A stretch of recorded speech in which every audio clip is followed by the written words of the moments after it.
ഒരാഴ്ചയായിട്ട് കണ്ടിന്യൂസ് ആയിട്ട് മഴയാണ്, നല്ല തണുപ്പുണ്ട്.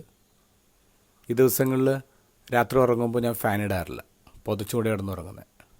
സുഖമായിട്ട് ഉറങ്ങാനുള്ളൊരു ക്ലൈമറ്റാണ്. പക്ഷെ ഞാൻ കഴിഞ്ഞ 3-4 ദിവസമായിട്ട് ഇങ്ങനെ ഇടയ്ക്ക് എഴുന്നേൽക്കേണ്ടി വരുന്നു, കാരണം കാലിൽ ഭയങ്കര പെയിൻ, നടക്കുമ്പോഴും പെയിനുണ്ട്.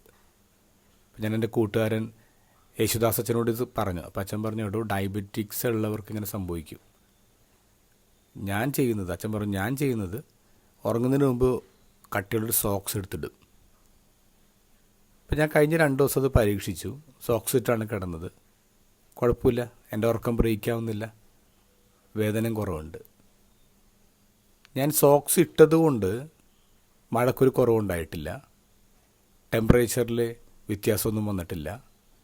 പക്ഷെ എൻ്റെ ശരീരത്തിൽ, എൻ്റെ ഉള്ളിലൊരു വ്യത്യാസം വന്നു സോക്സ് ഇട്ടതുകൊണ്ട്. ഇന്നത്തെ ഗോസ്പലിൽ ഈശോ ശിഷ്യന്മാരോട് പറയാണ്, ഉന്നതത്തിൽ നിന്ന് ശക്തി ധരിക്കുന്നത് വരെ നിങ്ങൾ സിറ്റി തന്നെ തങ്ങുക. ശക്തി ധരിക്കുന്നത് വരെ, ക്ലോത്ത് വിത്ത് പവർ. ഇൻട്രസ്റ്റിംഗ് ആണ് ആ വേർഡ്, ക്ലോത്ത് വിത്ത് പവർ.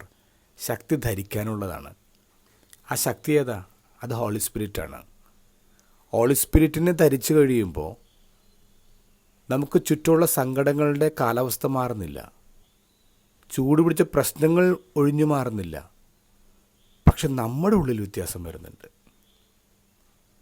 ഈശോ സ്വർഗത്തിലേക്ക് പോകുന്നത് കാണുമ്പോൾ ഈശോ അവരെ നിന്ന് എടുക്കപ്പെടാണ്.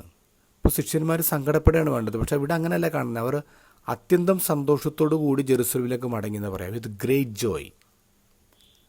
അവർ ആത്മാവിനെ ധരിച്ചത് കൊണ്ടാണ് ഈശോ അവരിൽ നിന്ന് വിട്ടുപോയ വലിയ സങ്കടത്തിനിടയിലും അവർ വലിയ സന്തോഷത്തോടു കൂടി തിരിച്ചു വന്നത്.